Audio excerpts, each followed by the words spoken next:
estamos en la lección número 7. Lleva por título esta lección: Cristo es superior a los ángeles en su plan de redención. Quiero recordarles que el escritor a los Hebreos nos está comunicando, nos está enseñando la superioridad de nuestro Señor Jesucristo. En el contexto, los hermanos hebreos, después de un prolongado tiempo, tal vez de presiones, de pruebas, de dificultades, tienen la tendencia de retroceder. Y el escritor a los hebreos les va a decir: ¿cómo es posible que ustedes quieran retroceder? ¿No se dan cuenta que al volver atrás no hay nada más que pueda hacer por ustedes o obrar por ustedes la salvación? Y eso a veces ocurre en nuestras vidas, creer que el hombre se sujeta mucho a tradiciones y en cierta forma necesita ese tipo de ritual. El escritor a los hebreos le dice: hey, un momento, Jesucristo es superior, no solamente en su persona, sino que también Él es superior en lo que Él hizo para con nosotros. Y en el capítulo 1, el escritor a los hebreos nos hizo ver la superioridad de Cristo por sobre el mundo angelical y también por sobre el mundo de los profetas. Recuerdas que Dios habló muchas veces, pero lo que está diciendo el escritor a los hebreos es que si bien es cierto, Dios en el pasado habló a los profetas, se comunicó con ellos, fueron los voceros de Dios, el Hijo es el verbo de Dios, es la revelación completa y única. Luego el escritor, desde el capítulo 1, verso 5 en adelante hasta el capítulo 2 final, va a presentar a Jesucristo como Él es superior aún al mundo angelical. Ya les he dicho antes que en la cultura hebrea, en la nación de Israel, el ministerio de los ángeles fue algo muy importante. La ley fue entregada a través de ellos y muchas veces Dios comunicó un aspecto de su voluntad a los hombres. ¿Recuerdas el caso cuando Abraham recibe la visita de algunos personajes, o Lot es socorrido cuando Dios decide enviar juicio sobre Sodoma y Gomorra? El ministerio de los ángeles. Pero el escritor quiere decirnos que Cristo es superior. Mira conmigo, por favor, en tu apunte, en tu lección. El plan de redención requiere que aquel que es Dios, capítulo 1, porque a pesar de que se presenta aspectos humanos y divinos de Cristo Jesús, en el capítulo 1 magistralmente se nos presenta la deidad del Señor Jesucristo.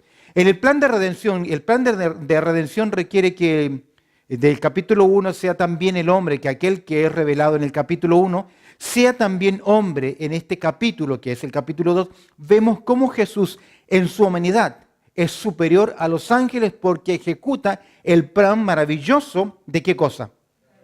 De la redención del hombre. Ya en el capítulo 2, mirando desde el verso 5 en adelante, vamos a ver cómo el Hijo ejecuta el plan maravilloso de la redención. Mira conmigo, puesto que la exhortación y advertencia, capítulo 2, verso 1 al 4, recuerdas que cómo escaparemos y tiene que ver con el deslizarse. ¿Cómo escaparemos, dice el verso 3, nosotros si descuidamos una salvación tan grande? El escritor no está hablando que los creyentes pueden perder su salvación. Él está diciendo se van a deslizar. Y al deslizarse, al pasar de largo, al no prestar atención como un barco que va a la deriva, siempre vendrán consecuencias. A través del escritor a los hebreos nos viene advirtiendo, si tú te deslizas, si tú descuidas, si tú desatiendes, vas a recibir también ¿qué? Las consecuencias. En ninguna parte este texto está advirtiendo vas a perder la salvación, sino que vas a ir a la deriva y como consecuencia vas a recibir también la disciplina de parte del Señor. Ahora, Él nos dice que esta revelación de Dios, esta verdad de Dios fue anunciada, fue comunicada primeramente por el Señor.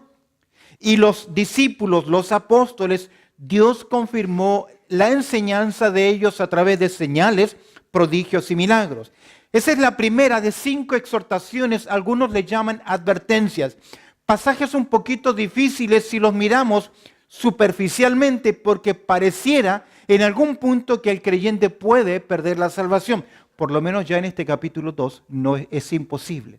Y esta exhortación se refiere a creyentes. Ahora, puesto que la exhortación y advertencia en el capítulo 2, verso 1 al 4, leo del apunte, en realidad es un paréntesis en el desarrollo del pensamiento del escritor. Este vuelve al tema de la superioridad de Cristo sobre los ángeles. En el versículo 5, mira conmigo qué dice el verso 5. Porque no sujetó a los ángeles el mundo venidero acerca del cual estamos hablando. En el versículo 5 anticipa la sujeción de todas las cosas ante la autoridad de Jesucristo como Mesías. Esto ocurrirá en lo que nosotros llamamos la segunda venida de Cristo, mejor dicho, en la revelación de Cristo. Entiéndase que nosotros creemos que la segunda venida de Cristo tiene dos aspectos. Uno tiene que ver con la iglesia, que es el traslado, el rapto de la iglesia, y el otro tiene que ver con esa acción visible cuando todo ojo le verá. ¿Recuerdas Apocalipsis capítulo 1, verso 7, Mateo 24, Isaías 14, cuando el Señor desciende y pone sus pies sobre el monte de los olivos? A eso se le llama la revelación de Cristo, su segunda venida en revelación. ¿Por qué en revelación? Porque será visto de todos los hombres. Jesús dice en Mateo 24 que aparecerá la señal del Hijo del Hombre viniendo del cielo. ¿Con qué? Con poder y también y gran gloria. Tiene que ver con su revelación, su manifestación. No tiene que ver con el traslado de la iglesia. El traslado de la iglesia al Señor Jesucristo en 1 Tesalonicenses capítulo 4, verso 13 al 18, el Señor llega hasta las nubes. Y la iglesia, por resurrección y por transformación, se reúne con el Señor, ¿en dónde? En el aire, en las nubes. ¿Lo tiene? Entonces acá este verso tiene que ver con esa revelación visible de Cristo a la tierra. En el verso 5 anticipa entonces la sujeción de todas las cosas ante la autoridad de Jesucristo como Mesías. Esto ocurrirá en su segunda venida cuando regrese a la tierra para sentarse como el Hijo de David. ¿En dónde? En el trono. ¿Recuerdas que eso fue lo que el ángel le dijo a María? Y el Señor Dios le dará ¿qué cosa? El trono de David su padre, y reinará sobre la casa de Jacob para siempre, y agrega, y su reino no tendrá fin. De esta forma se cumplen, escúcheme bien, los pactos que Dios hizo con la nación de Israel, es decir, las promesas, porque Dios es un Dios de pactos. Dios entró en pacto con la nación de Israel y Dios le prometió, por ejemplo, a Abraham, no solamente que tendría una descendencia, una promesa personal, sino que también le prometió una descendencia nacional. Ellos poseerían la tierra por heredad, su descendencia, y una promesa universal que en su descendencia, alguien de él, de su descendencia, a través de él serían benditas, ¿quiénes? Todas las familias de la tierra. Pero también Dios le prometió a David que de su descendencia Dios levantaría un renuevo, y ese renuevo sería aquel Mesías que reinaría sobre la nación de Israel. Algunos de estos pactos están todavía por cumplirse. Escúcheme bien, y hago un paréntesis acá. La iglesia como tal, como pueblo en revelación del Nuevo Testamento, Dios no ha entrado en ningún pacto directo con ellos. Disfrutamos del nuevo pacto, disfrutamos de la obra de Cristo, pero no ha entrado Dios o el Señor Jesucristo en un pacto directo con la iglesia. Todos los pactos tienen que ver con la nación de Israel, porque Israel es el pueblo de los pactos, de la promesa, de la promulgación de la ley, del Mesías. Nosotros disfrutamos una promesa completamente nueva, especial. Familia, hijos de Dios.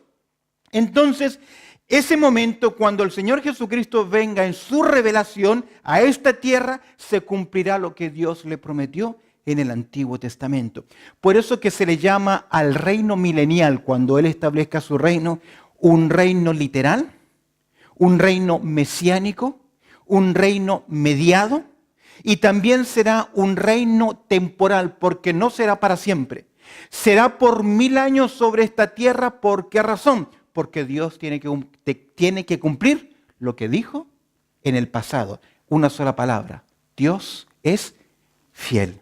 Ahora, en el capítulo 12, el escritor a los Hebreos, después de este paréntesis, quiere hacernos ver la importancia entonces de la encarnación, de la venida del Hijo. Recuerda, en el capítulo 1, Jesucristo es presentado como Dios.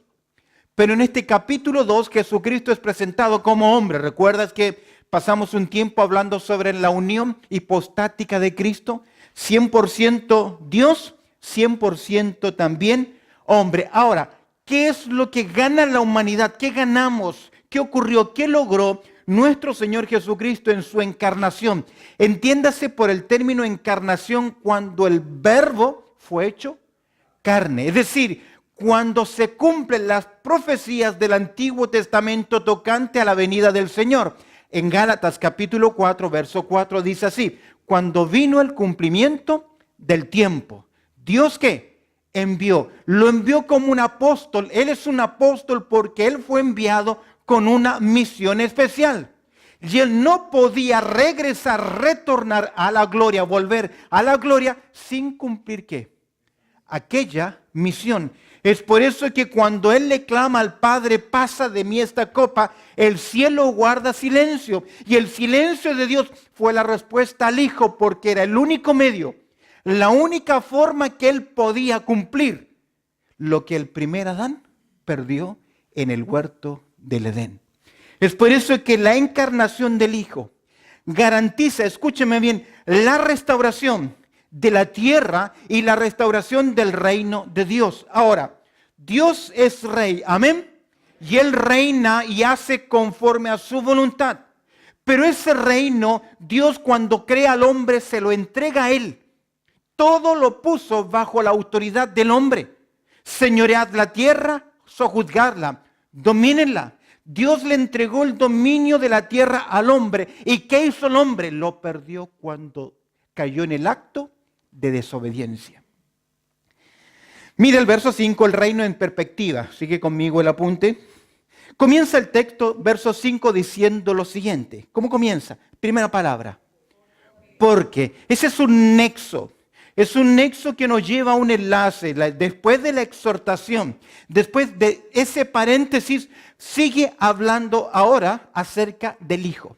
Y ahora nos va a presentar el reino en perspectiva, verso 5, que habla del mundo venidero. Porque, y me encanta esta porción y quiero que la marques, dice ahí, no sujetó a los ángeles, ¿qué cosa? El mundo venidero. Los hebreos tenían dos conceptos acerca del mundo. El mundo presente, mirando hacia la restauración de las cosas, y luego el segundo mundo, la segunda visión es el mundo ya restaurado. ¿Recuerdas que los discípulos le preguntan, ¿restaurarás qué cosa? El reino de Israel. Porque en la concepción, en la cosmovisión de los hebreos, solo había dos mundos. El mundo presente en desgracia, en decadencia, depravación, en pecado, sujeto a vanidad, y el mundo venidero donde todas las cosas serían restauradas. ¿Recuerdas, por ejemplo, Isaías capítulo 11, en ese gran cambio en el sistema ecológico donde el cordero puede pasearse con el león o el niño puede jugar en la cueva del león? Eso hoy es ¿qué? Imposible. Entonces los hebreos tenían dos concepciones del mundo. El mundo actual, mirando al retorno, al establecimiento del reino del Mesías. Miremos entonces el reino presente. Porque el reino, él dice el texto, porque no sujetó a los ángeles, ¿qué cosa? El mundo venidero. Pero ¿qué del presente? ¿Qué del actual? Hoy, ese reino está en poder ¿de quién? ¿Recuerda cuando Satanás le dice al Señor Jesucristo, mostrándole qué cosa? Los reinos. ¿Qué le dice? Si tú me adoras, te hago entrega oficial de los reinos de esta tierra. Es por eso que a Satanás se le llama el Dios de ¿qué? De este siglo. El príncipe de las tinieblas. Cuando Adán desobedece deliberadamente a lo que Dios le había entregado, de esta forma, en ese momento, Satanás le quita el cetro de autoridad sobre esta tierra. Cuando uno analiza un poquito más las Escrituras, Satanás puede afectar la naturaleza. Satanás puede convertir, transformar la materia, la energía, en materia. ¿Recuerdan los encantadores de Faraón con respecto a la vara de Moisés, que se convierte en serpiente? ¿Qué hicieron ellos? Satanás es un imitador, y es un imitador con mucho poder. No te olvides que después de Dios en el universo, el ser más poderoso que hay sobre el universo se llama Satanás. Ahora, cuando tú miras en Isaías, por favor, en el capítulo 14, Ve conmigo por un momento Isaías, al capítulo 14, allá en el Antiguo Testamento. Libro del profeta Isaías.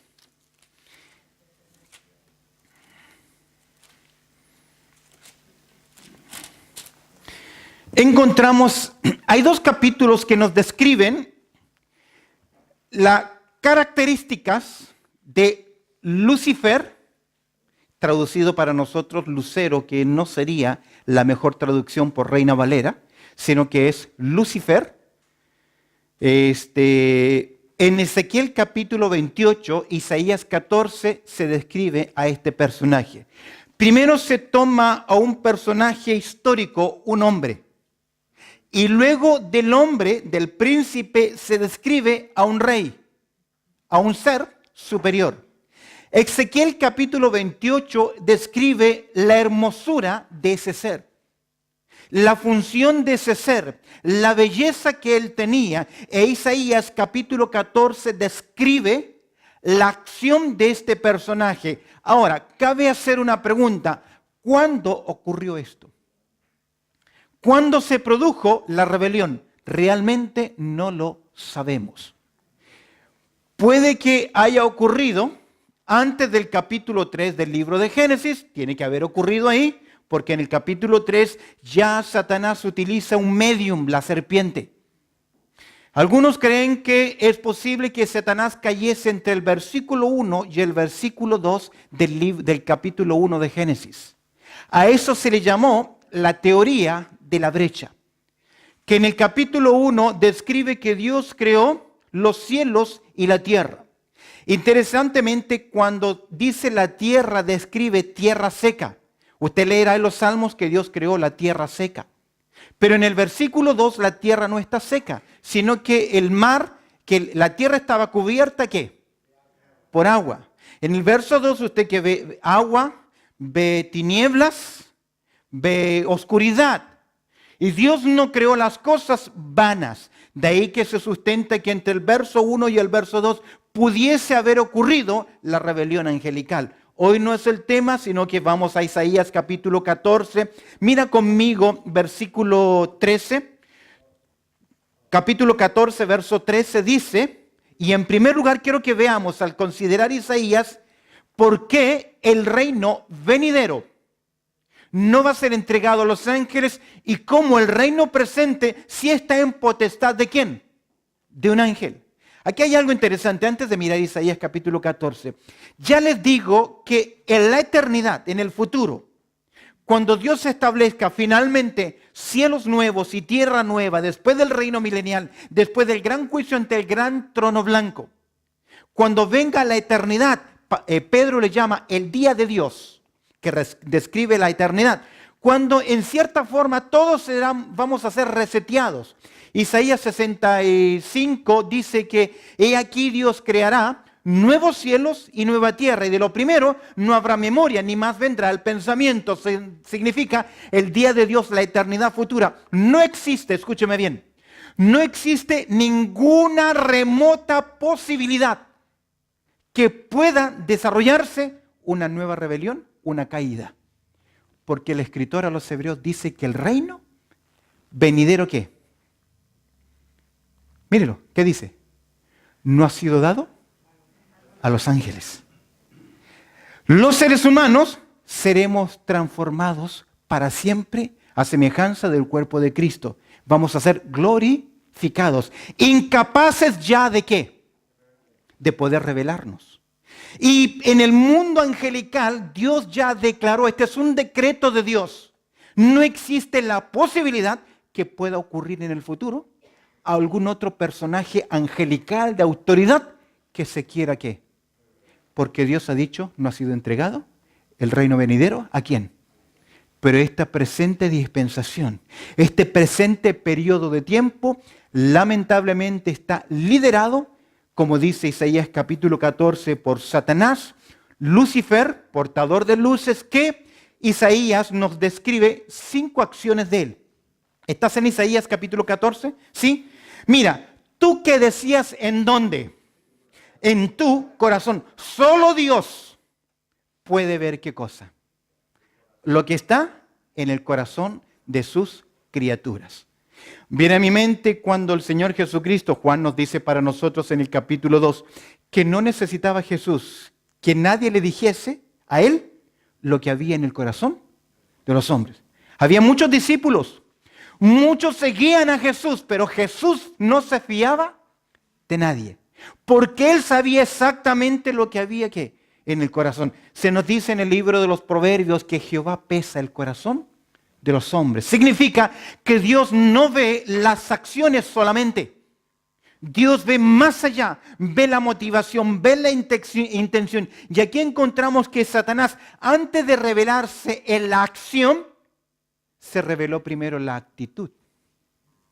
Toda rebelión, todo desvío de los seres humanos comienza primero en el mundo de las ideas, en el mundo del corazón, en el mundo de las motivaciones y luego en el mundo de las acciones. Padre, dame lo que me corresponde a mí antes que te mueras, porque de todas formas lo voy a tener. ¿Quién dijo eso? El hijo pródigo. Y se fue a vivir ¿dónde? A una provincia lejana. Pero ese hijo ya estaba lejos antes de la acción, ya estaba lejos ¿qué? En el corazón. Muchos están de cuerpo presente en la iglesia y le cantan y le adoran o intentan alabar a Dios, pero su actitud está ¿qué? Lejos. Por eso Jesús dice, este pueblo de la vez me honra más, su corazón ¿qué? Lejos está de mí. ¿Lo tienes? Tú que decías en tu corazón, la primera intención fue subir al cielo. Ahora, él fue creado como querubín grande y protector. Ministra en el trono de Dios.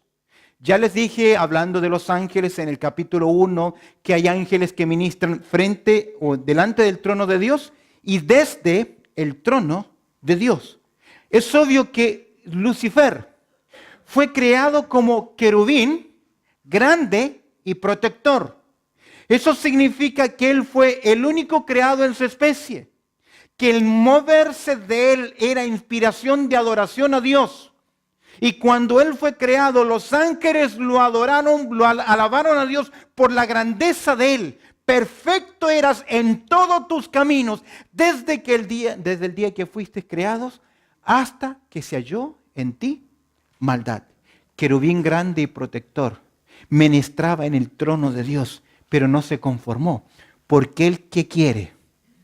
Dice, tú que decías en tu corazón, subiré al cielo. Pretendía hacer del cielo su propia morada, su propio dominio, es decir, ocupar el lugar que Dios estableció. Ahora, sabemos que Dios es invisible y que Dios es espíritu, que Dios en su esencia trasciende el mundo físico, no está limitado al mundo físico, es por eso que Dios es espíritu y no se puede ver. Pero cuando uno mira las escrituras, Dios estableció en el tercer cielo, que no sabemos dónde es, pero Dios decidió establecer en ese lugar, ¿qué cosa? Su trono de gloria. El centro de comandos. Y esta intención de este sujeto, de este ser, ¿cuál es? ¿Qué dice? Quiero poseer, ¿qué cosa? Ese lugar. Subiré, levantaré, segundo lugar, mi trono en lo alto junto a las estrellas de Dios. No simplemente Él quiere subir al cielo, sino que en segundo lugar Él quiere levantar ¿qué? Dice, levantaré ¿qué cosa? Mi trono. Trono siempre habla de ¿qué? Poder, de reinado, de autoridad, de dominio. Él ya tenía autoridad sobre los ángeles, pero estaba bajo comando. ¿Entiende la idea? Bajo sujeción. Tenía toda autoridad como general, pero él debía darle respuesta al Supremo. Pero él no quiere eso. Él quiere autonomía en su gobierno. Él quiere el control completo de todos. Es por eso que dice que con sus estratagemas engañó, de acuerdo a Apocalipsis capítulo 12, a la tercera parte de los ángeles. ¿Cómo los engañó? Dice, tus contrataciones, él trató de negociar, de alguna forma los embaucó para producir un golpe de Estado. Quiere el trono de Dios, quiere también levantar su trono, es decir, él dice, levantaré mi trono en lo alto junto a las estrellas de Dios. Por lo general, en el Antiguo Testamento se describe a las estrellas de Dios hablando ¿de quién? Del mundo angelical, no del universo, no del cosmos. Tercera motivación, ¿qué dice él? Verso 13 dice, en el monte del testimonio me sentaré. En el monte del testimonio me sentaré. Normalmente el lugar de Dios que establece su gobierno universal. ¿Quiere el lugar de Dios? ¿Quiere la autoridad? Y quiere también el centro de gobierno. En el monte del testimonio, a los lados del norte. Es interesante que esa expresión que se utiliza en el monte del testimonio describe autoridad del Mesías. La autoridad del Mesías. Sobre, dice el verso 14, ¿qué dice ahí? Sobre las alturas de las nubes subiré. Pretendía, era interesante, de las 150 referencias que se hace a las nubes, 100 de ellas representan la gloria de Dios. No siempre nubes se refiere a la composición gaseosa del agua, sino que representa la gloria de Dios. ¿Recuerdas cuando el tabernáculo fue erigido y levantado? Lo cubrió, ¿qué cosa? Una nube de gloria. El Señor va a regresar en una nube de gloria. Representa acá la gloria. Sobre las alturas de las nubes subiré. Pretendía exaltarse y llevarse, ¿qué cosa? La gloria que le corresponde a Dios. ¿Qué le dijo Satanás a Jesús? Si postrado, ¿qué? Me adorares. Si me adoras. Parcialmente y por un periodo muy limitado, tendrá, por así decir, ese capricho.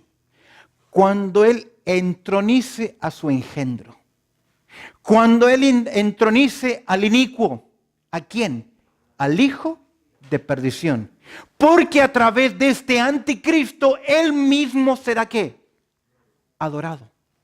Pero será por un poco de tiempo. Finalmente, dice el texto, sobre las alturas de las nubes subiré. Y mira la motivación final, quinto.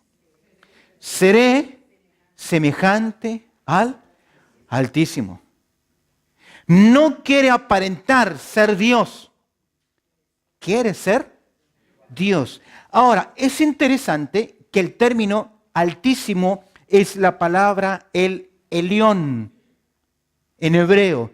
El Elión significa aquel que es supremo, que es superior, que es mayor. El Elión es aquel que por el cual existen todas las cosas. Quiere autoproclamarse como creador y dominador y dueño del universo.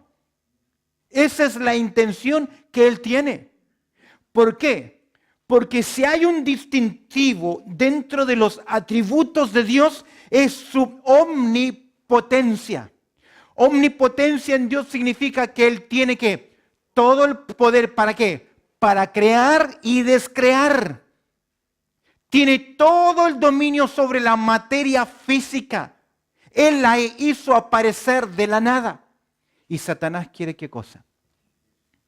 Eso, ser conocido como creador. Pero él, aunque es poderoso, no tiene la capacidad de ¿qué? De crear. Sí tiene la capacidad de imitar. Sí tiene la capacidad de infectar como un virus.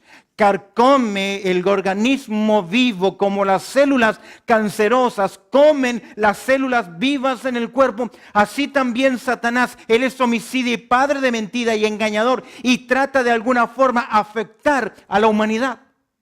Es por eso que yo creo que en Génesis capítulo 6 utilizó parte de los ángeles para afectar la genética humana, para crear una raza de seres bajo el dominio con su código genético afectado.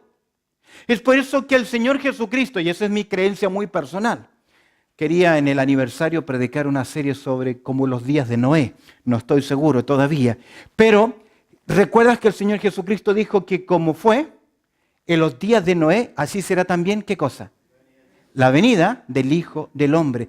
¿Qué había en ese periodo de tiempo? No solamente ignorancia, no solamente indiferencia, no solamente inmoralidad, sino que la raza humana estaba infectada. Y les nacieron a las hijas de los hombres. ¿Qué cosa? Gigantes. Gigantes no solamente en carácter, sino que también en altura.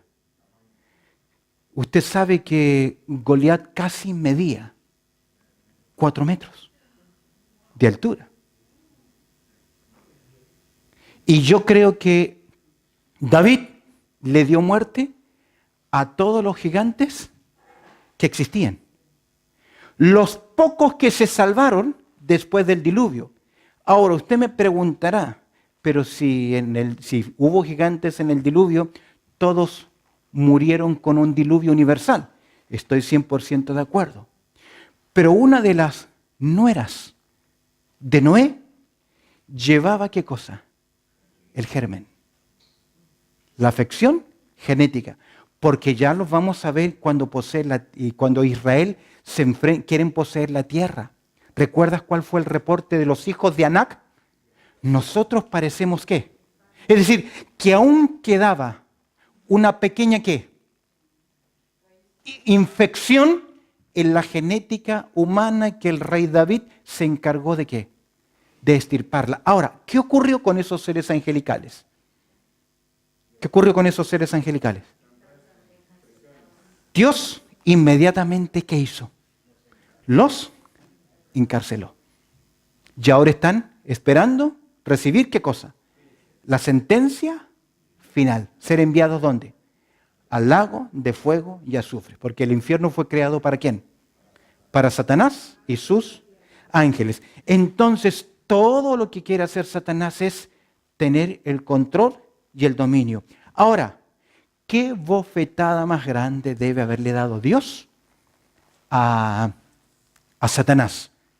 Cuando en esta tierra que Dios prepara y que al 6º día Dios coloca al hombre en esta tierra como corona de la creación. Es como que si Dios hubiese pintado todo un paisaje de colores, todo preparado y finalmente en el centro mismo de ese paraje pone ¿a quién?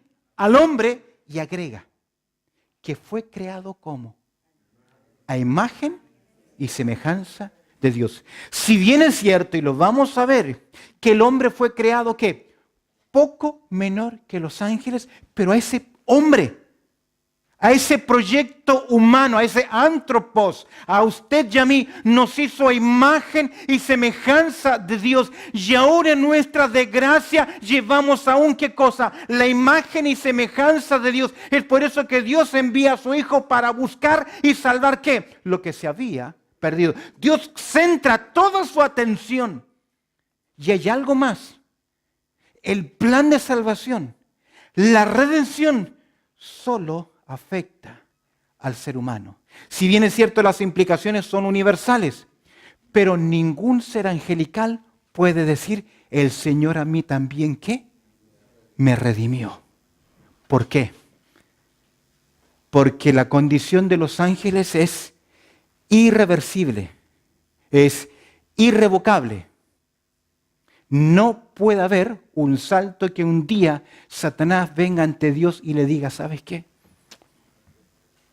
Perdóname, porque Jesucristo, al venir a esta tierra, como hombre, demostró la culpabilidad de Satanás y la hizo irrevocable e irremisible para siempre. Es por eso que cuando Jesús muere dice, ahora viene el día, ahora viene el juicio ¿de quién? El Dios de este siglo.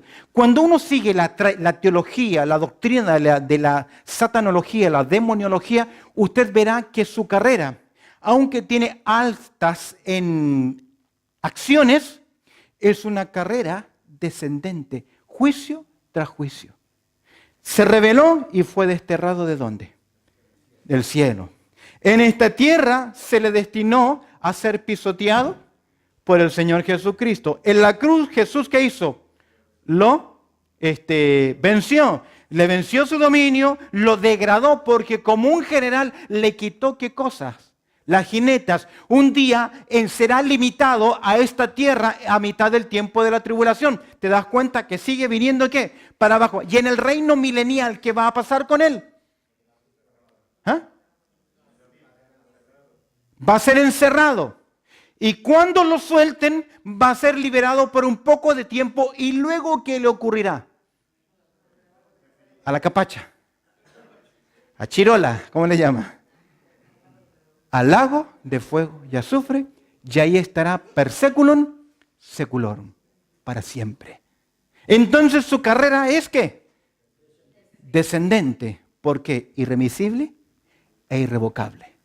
No hay redención para ellos. Entonces cuando Dios crea al hombre, Génesis capítulo 1, verso 26, entonces dijo Dios, hagamos al hombre a nuestra imagen, conforme a nuestra semejanza.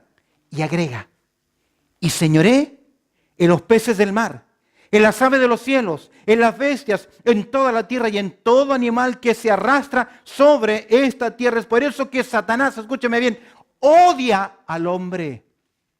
Odia al hombre y lo tuvo bajo dominio hasta antes de la muerte de Cristo porque buscaba de ellos la muerte.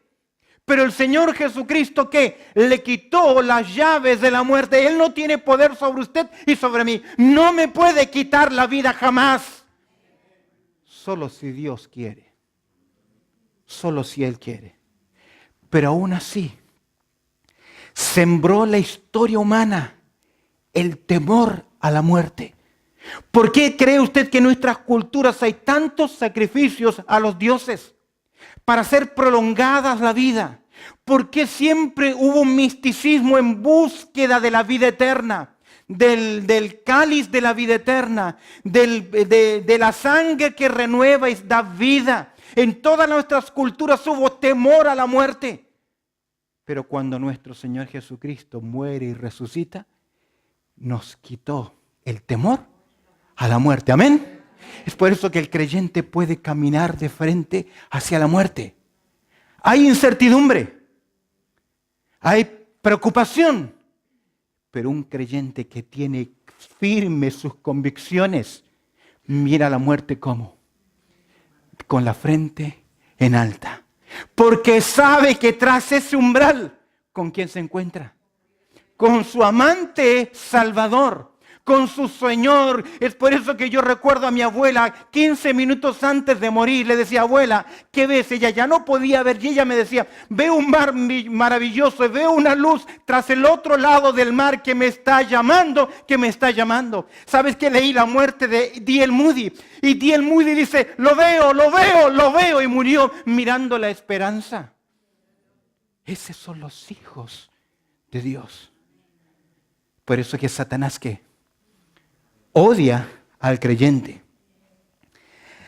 La tentación logró derrotar al primer hombre. Míralo conmigo ahí en tu apunte. La tentación logró derrotar al primer hombre en Génesis 3. Satanás tomó el cetro de autoridad de sus manos. La afirmación que hizo Cristo a Jesús. Si me postrado me adoras, te entrego. Cristo no llamó mentiroso a Satanás ahí, porque él tenía ese dominio. Satanás ejerce el control en el presente siglo malo. Se le llama en 2 Corintios 4:4 el Dios de este siglo. Ejerciendo autoridad, dando los reinos y controlando los gobiernos del mundo por medio de sus ángeles. ¿Recuerdas Efesios capítulo 6, verso 12? Huestes angelicales de maldad. Yo creo que detrás de todo presidente, de todo líder, Satanás, ¿qué tiene? Un demonio. Y usted sabe que es conocido en nuestra América Latina que muchos de nuestros presidentes consultaban ¿con quiénes? Con brujos sus decisiones. No es nada oculto en esto. Establece sus huestes para oponerse siempre a la voluntad de Dios. Procura impedir la respuesta a la oración y la revelación del futuro glorioso. Impide las oraciones, promueve obstáculos, pone peso en los creyentes, el letargo para que entren en tibieza y no tengan un cristianismo comprometido. Es por eso que Pablo pide en 2 Tesalonicenses 3:1, orad por nosotros, para que la palabra de Dios corra libremente y sea también que glorificada y seamos librados de los enemigos, de esos instrumentos, y a veces Satanás, utiliza los propios hombres, aún también la naturaleza. ¿Recuerdas en el caso de Job? Hizo correr viento, fuego, movió un grupo de personas que le dio muerte a criados y a los hijos de Job. Mueve a personas. Lo vas a ver en el ministerio del apóstol Pablo, a través de los judíos, incitando a los más ociosos a producir un golpe y arrestar a Pablo y encarcelarlo o darle muerte. Gobernando en este caso en las esferas de las tinieblas. ¿Cuál es el proyecto diabólico para su reino? Y terminamos ahí. ¿Cuál es? Entronizar a un hombre, ¿en dónde? En su trono. Y por un periodo de tiempo lo va a hacer. Oye, nuestro Señor Jesucristo dijo así: a mí no me queréis oír, pero vendrá otro y a él oiréis. Qué increíble. Jesús dijo: y yo tengo palabras de vida eterna. Entronizar a un hombre en su trono. Este será conocido como ¿quién? El anticristo. ¿Qué significa esa palabra? Anticristo. Anti, en contra, y también significa el lugar de. Anticristo, en contra y el lugar de Cristo. Es por eso que Él engañará las tres religiones principales. Los musulmanes verán a su Mesías, a su profeta. El catolicismo mundial, el cristianismo profesante, verá a su Cristo. Y el mundo judío, ¿a quién verá en él? A su Mesías. Y engañará al mundo entero. Tanto que Jesús dijo: si le fuese posible, aún engañaría a ¿quiénes? A los escogidos. ¡Wow! ¡Qué increíble! Es por eso que Apocalipsis capítulo 13 le describe como la bestia. Y le describe como la bestia porque es una descripción de su naturaleza. No tiene freno, es despiadado. Ya usted sabe que Satanás en contra del anticristo es como un león rugiente buscando ¿a quién? Devorar. ¿Qué ocurrirá después de que el anticristo rompa el tratado de paz con la nación de Israel? ¿Qué va a ocurrir? ¿Ah? ¿Lo va a perseguir qué? A muerte. Pues va a querer eliminar a todo judío. Si hubo un genocidio, una persecución antisemita en el tiempo, en el reinado de Adolfo Hitler, no tiene comparación con lo que vendrá aquel día. Por eso el Señor les dice que cuando les digan: está en la ciudad, está en el monte, está en el campo, no vayáis, huid y no regresen a tomar nada. ¿Por qué? Porque si aquellos días no fuesen acortados, nadie ¿qué se refiere a ser salvo? ¿Vida eterna? Conservación de la vida. No va a quedar títere con cabeza. ¿Entiende la idea? Por ese genocidio. ¿Por qué ese antisemitismo?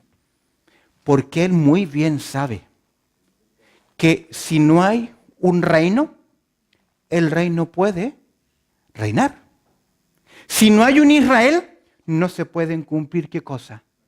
las promesas. Lo tiene. Su intención será establecer esa bestia. Y como bestia con carácter despiadado, arrasará sobre esta tierra y demandará un sistema de adoración. Terminemos, ocupará el gobierno mundial por un tiempo corto, gobernando bajo la autoridad de Satanás. En el presente, Satanás quiere levantar ese personaje. Pero ¿por qué no puede? Porque hay algo que en el presente lo detiene, que es el Espíritu Santo en morada permanente en la iglesia del Señor Jesucristo. Pero cuando ésta sea quitada, la iglesia y ese ministerio que tiene específicamente con la iglesia, el Espíritu Santo, sea quitado, se le dará permiso a Satanás para que levante su anticristo. Termino con esto. En Apocalipsis capítulo 6, dice Juan, vi un jinete montado en un caballo blanco. Y hay una palabrita que me llamó mucho la atención. Míralo conmigo en Apocalipsis capítulo 6.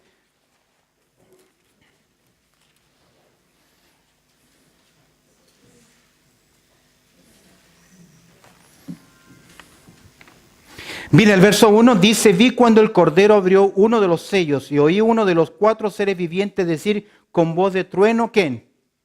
Ven y mira. Esa expresión no es una invitación a Juan para que venga y mire, sino que es un permiso que se le da a este primer jinete para que aparezca. En otras palabras, ven y muéstrate. Ven y hazte visible. ¿Por qué? Porque mientras Dios no le dé el permiso a Satanás que levante a su anticristo, por más que él quiera, ¿qué? No puede hacerlo. Es por eso que históricamente hemos visto a través de los años prototipos de hombres, sujetos que parecieran ser ¿quién? El anticristo. Desde mi conversión he escuchado 5 o 6 personas. Este es el anticristo, este es el anticristo, este es el anticristo. Puede serlo, pero como Satanás no ha recibido ¿qué cosa? El permiso, porque hay algo que lo detiene, lo único que él puede hacer ¿qué es? Preparar sus candidatos, porque él no es todopoderoso. Amén. Sí, nuestro Dios. Bendito Padre Celestial, te damos gracias por tu amor, también por tu cuidado. Interesante, Señor, lección que veíamos. El reino venidero no ha sido dado a los ángeles, aunque en el presente Satanás ejerce su dominio, su control. Sabemos que todo eso está dentro de tu voluntad permisiva, porque tú tienes un plan y un propósito. Te doy gracias, Señor, por el estudio de tu palabra, orando a través del precioso nombre de Cristo Jesús. Amén y amén.